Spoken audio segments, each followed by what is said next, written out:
So, how do we make an Aretha Franklin biopic starring Jennifer Hudson lackluster?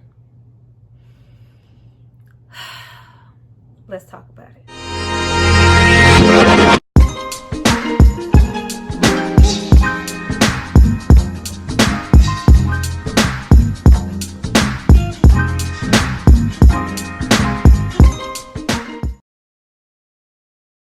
Hi you guys, welcome back to my channel. It's Tyra here with another struggle review, here to discuss Respect. Now, this movie is in theaters and I believe that it is available on Amazon Prime. This movie stars Jennifer Hudson, Forest Whitaker, Mary J. Blige, Marlon Wayans. Sounds like a pretty good cast when you listen to it, right?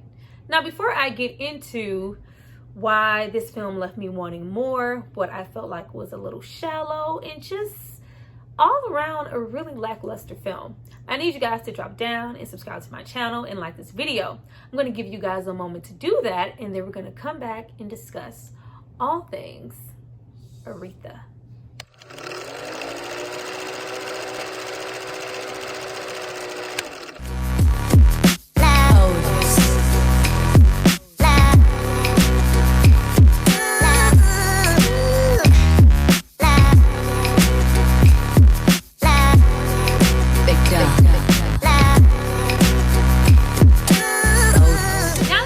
Hopefully subscribe to see more of me. Let's get into this movie. Now, I did months ago watch the Aretha Franklin limited series, the Genius series. I did make a video for that, and I will leave a link in the description box for anybody who would like to go and watch that. But I will not be comparing the two here. I do not think it's fair because, of course, it's a series, so they have way more time to gradually add on things, add additional scenes, characters, unlike this 2-hour, or so film. But that does not excuse some of the inconsistencies and just the lackluster of this movie altogether. But before we start, I will say that I believe that the series is the latter as far as the Aretha Franklin stories. Now, not to in any way suggest that the series was perfect, because it was not. If you do go and view the video, you will see that I had, my little discrepancies with the series as well. But going into a biopic, I always, really hunger for certain things. I need that biopic to give me, Ray. I'm going in looking for, Johnny Cash, Walk the Line. I'm going to, What's Love Got to Do with It? I needed to touch, certain things. I know it's really hard to cover all the aspects of, a celebrity's life, especially a big, powerhouse like an Aretha Franklin. But even with that, this to me was a mediocre attempt. Let me explain why. Now, this movie is directed by Lizel Tommy. I hope I'm saying that right. I'm probably not. Don't shoot me. But getting more into her and really trying to get really deep into exactly what was wrong with this film and figuring out that, she is more into theater, directing things there and plays. Oh my goodness, it was such a light bulb moment for this movie, and why some of the scenes went the way that they went, and why some of the actors we would get there were speaking in the dialect, and the romance, it made so much sense. I was like, oh, this explains so much. A lot of the scenes here do come off more like, a stage play, a theater, act 1, act 2, not so much, flowing as a movie would. So that helped me out so much. Because as I was watching the film, I kept saying to myself, why isn't anybody yelling cut?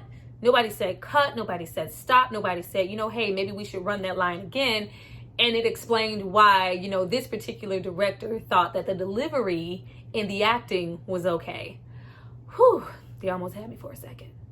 Now, we also have a PG-13 rating here, death to all movies. Like, of all films, this should have been maybe one of the last ones to get a PG-13 rating. And I hate that people go that route, because a lot of people assume, you just want that rated R. So you're trying to get messy. You're trying to dive into, the darkest moments of her life. No, that is not always the case. You can tend to give a lot more with that R rating. R rating doesn't equate, to just, a lot of profanity, more violence, blood, gore. Like, it's not always that. Just certain key points in Mrs. Franklin's life from childhood all the way on up. There was so much to touch on that would have needed an R rating that we just couldn't get into here.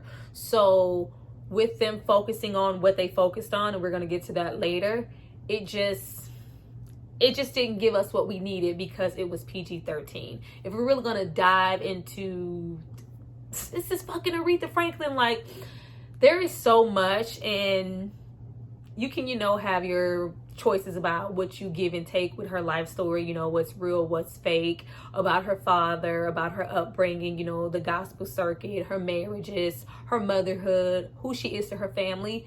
We can do that all day, but we know that for the most part, something is missing here. A lot is missing here, and this movie suffered for it. Now, this movie has a 2.5-hour running time, and you would never think that. That's kind of not long for a biopic. Even with that, I feel like we didn't really go anywhere. We have Aretha Franklin here, who is passionate. She's a songstress, powerhouse voice, writer, activist. So much that would make for a really interesting life story, but we really didn't get really well-rounded into her life to really give us anything layered. Like, it was as if they wanted to display her most known performances, those grand moments in her life, really selective moments in her life, and hit those visual cues and make sure, the hair was right, the costuming was right. But outside of that, it feels like we went nowhere. And we had 2.5 hours to get there. No.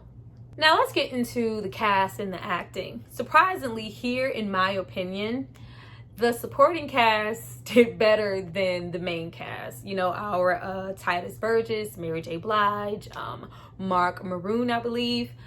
They were very natural, very authentic, was giving me what I needed. And then we get to the main people we came for. We get into Jennifer Hudson's performance as Aretha Franklin. And to say that I was bothered would be an understatement. Like, how? Why? Like, okay, let me bring it back. Jennifer Hudson forgot to just give us Jennifer Hudson. Now, it takes a special kind of, I can even go, back to Ray, because that's just one of my favorite biopics, and I've seen a lot of them. Ray completely embodying Ray Charles and being able to, deliver those lines and, copy the body movement. He even glued his eyes shut, have that same tone, not only in singing, but speaking voice as Ray. It takes a lot of talent. And not to say that Jennifer Hudson doesn't have any talent, but that wasn't here for her. Her trying to deliver her lines as Aretha Franklin just pushed me down. Like, I didn't understand. Like, we could have got the same level of performance from her. I don't think it would have, saved the film or anything, but I don't think it would have taken me out of the scene as much if we would have just got Jennifer Hudson delivering her lines. But no, we get Jennifer Hudson trying to deliver her lines as Aretha would, and it's just so off-putting. And then you have these body movements going on. Like, there are, a lot of scenes, especially the ones where we have her interacting with Ted White, and honey, we are going to get to Marlon Wayans, and she's like shimmying, and it's hair, and it's very unnatural. Now, if this was a play and this was theater, probably not so much. But here, when we're, just walking over to talk to someone and we're melting to get over there, I'm like, what are you doing, ma'am? Ma'am, stop. It was almost like, what the fuck is going on here? I'd like for you to call me Miss Franklin. Have you lost your mind? No, Daddy, I think I found it. Like,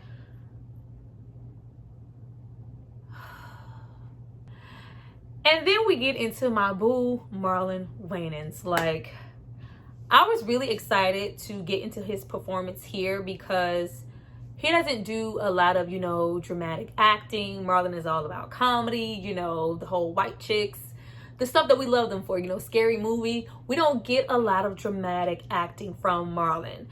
And I can remember watching Requiem for a Dream and really loving his performance, and that really being the last time we got, you know, really any intensity out of Marlon. So I was waiting, like, you know, Marlon is way older now. I want to see the way he delivers. This should be, you know, something really groundbreaking. Y'all ever watch, and I know you have, if you know, old school, and you used to watch the Wayans brothers, and you would have Marlon try to do his imitation of a white man? That's what I was getting here. And boy, it was fucking hilarious. Like, hi, I'm Brian Gumble. It was giving me some of that, like, it was some of the most unnatural shit I have seen in a long time. Now, I have, you know, seen videos and listen to Ted White's voice, so it's there. But just like with the Jennifer Hudson situation, we didn't need, you know, Marlon to go as far as, you know, give us the Ted White tone. We just needed Marlon being passionate in his role and delivering his goddamn lines. Like, it was almost like unreal. It was that little scene where, you know, as soon as they link up, it just becomes all romanticized, and there's, you know, a gloss over everything, and it's just, I thought you were gonna give me the best night of my life. I didn't say it would be tonight. Like, what? Who asked for this? It wasn't me. I'm in charge. Who you calling a cracker? White cracker? Cracker, you cracker? Who you calling a cracker? You cracker? Honky? This is not what I was anticipating from Marlon. And then we get, you know, a lot of close-up shots on Marlon's face for some reason, you know, for a dramatic effect, and he's tearing up, and it's supposed to get us all into the scene, and it's like,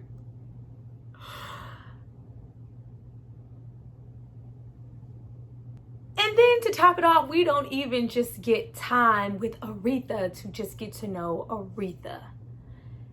Right away in the beginning, we spend, you know, that little time we have with Aretha, but it's young Aretha, so we have a lot of surrounding characters. We're trying to, you know, get to know her relationship with her mom, her dad, and all that stuff. Once we hit and instantly she's grown, we get into the Ted White debacle of it all and, you know, that abusive marriage. We spend so much time there. We opt out, you know, getting into her creative process, you know, her creating her songs. We get a little bit of that, but it's not enough. You know, her motherhood or lack thereof, you know, her as a daughter, her as a sister, her as a fucking singer. No, we just get into the abuse of it all.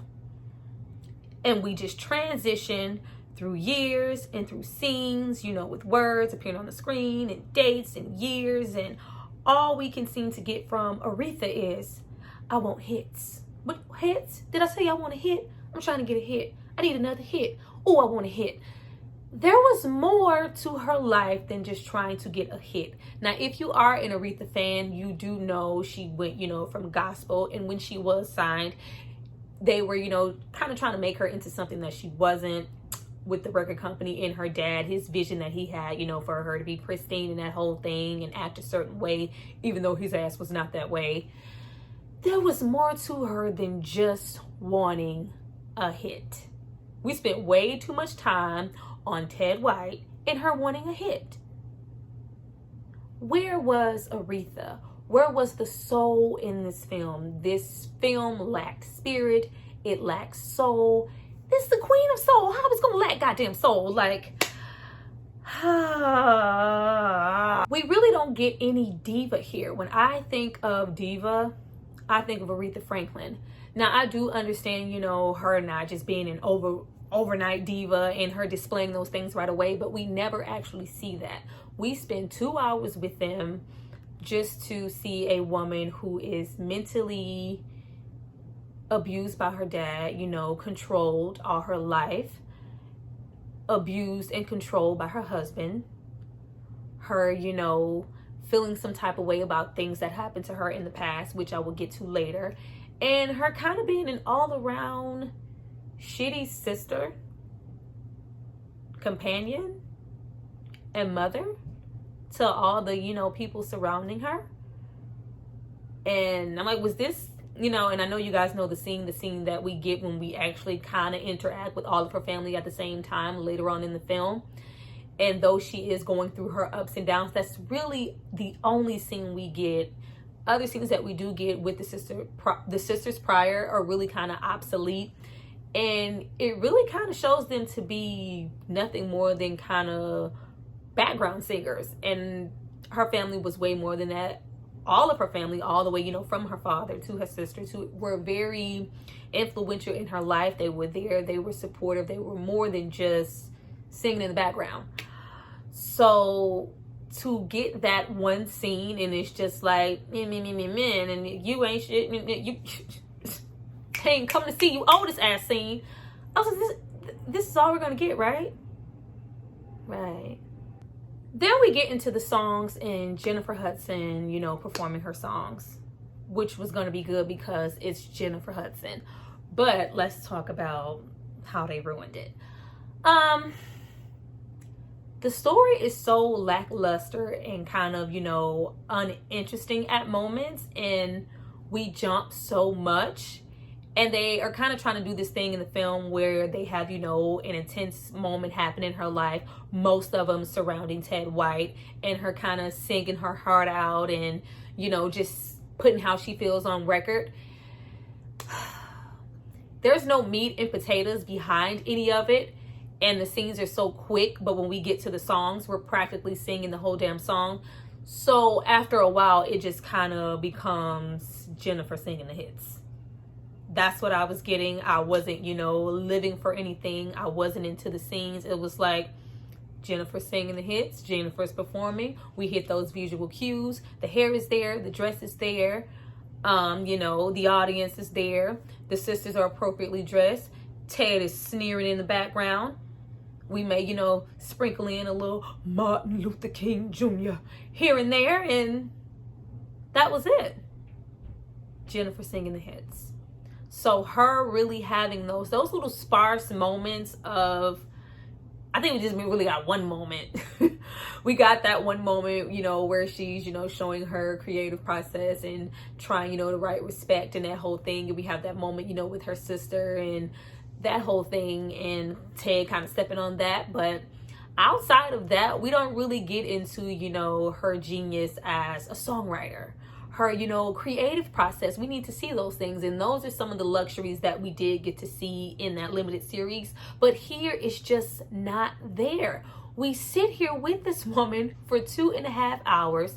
We see a battered woman for majority of it, in one way or in another, whether it's through Ted White, whether it's, you know, self-inflicted, or whether it's, you know, due to her father in her childhood. That's all we really get to see. We don't really get to see her triumph and transform into that diva that we know her to be. And last but not least, we get into just the story overall in the transitions, you know, from young Aretha to adult Aretha. We immediately jump from childhood to her being older. She has 2 sons, and, you know, she's, you know, struggling to find her path as a singer. Everything before that, that's really vital to her becoming who we know and love, and also goes toe to toe into, you know, her struggles and her trauma in life. It's rushed through so quickly. We immediately begin the movie with, you know, one of her father's, C.L. Franklin's infamous church parties, you know, and her kind of being in the element, and then, you know, we're just thrown out of there. No, we miss all that meat of, you know, her traveling on the gospel circuit, really being exposed to way too much at a young age, and all of those. We just skip through all of that. All of her, you know, father's questionable behavior, all the cheating, him being promiscuous, all the sexual deviancy of it all. We just said, fuck that. All right, cool. This is not about C.L. Franklin. Even though the way he was a vital part of why she was the way she was and why she chose someone like a Ted White. Even with Ted White and us, she got married again. There was no Glenn Trubin here. We ain't getting into none of that. We just skipped over all of that. you know, her really being in that church and running with certain crowds and seeing too much to even be exposed to things, to have her have, you know, that trauma, that sexual assault that happens to her as a kid. Getting into the young actress, she really did a wonderful job here, you know, with the time that she had.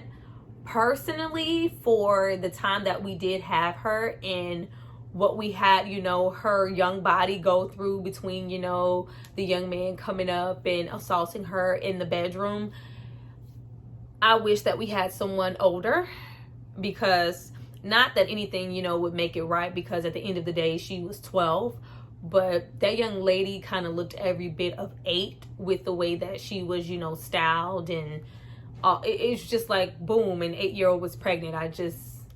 It wasn't explained or explored. It was just, you know, kind of a mirage and something that happened that I'm sure was supposed to look like she was kind of trying to, you know, really keep down and put away and block out, but it just didn't come across well. And then, you know, we kind of have her dealing with the passing of her mom and all of that, you know, abuse that, you know, her mom went through for her to even leave. Even that, you know, really glossed over, and we in fact really just jump into her already being out of the house. Like, so we get no real outlook on all the things that we know she was exposed to as a young child, you know, really diving into her dealing with her mom's death, other than, you know, her being kind of rushed out of her trauma by her dad, and him being all about her, you know, in the church and performing and, you know, really uplifting his congregation and all those things. We don't touch on anything, you know, with her well-known relationship with Sam Cooke, even Ted White's ass being, you know, around her from a very young age. We don't even see him up until, you know, she's much older, when he was there way before. Like, there was just so much missing here. Not even, you know, her jitters and her really dealing with how she felt. We really, not up until that moment, you didn't really see her conflicted with wanting anyone to touch her or interact sexually with anyone. That was not present until the end. Her just, you know, have this really strong, severe drinking problem, her lashing out. We didn't really touch on any of that, and it just kind of came out of nowhere as, you know, time progressed, and she was just this hardened spirit. But it didn't really give us enough for why she was that way. Now we know why, but it's really good when we get to see those things. So when we do have that ending, you know, climax of her mother coming in and her having that moment to know, you know, I'm not living right, I shouldn't do this, you know, I have to let these things go in my life, I need to, you know, turn around and not drink so much.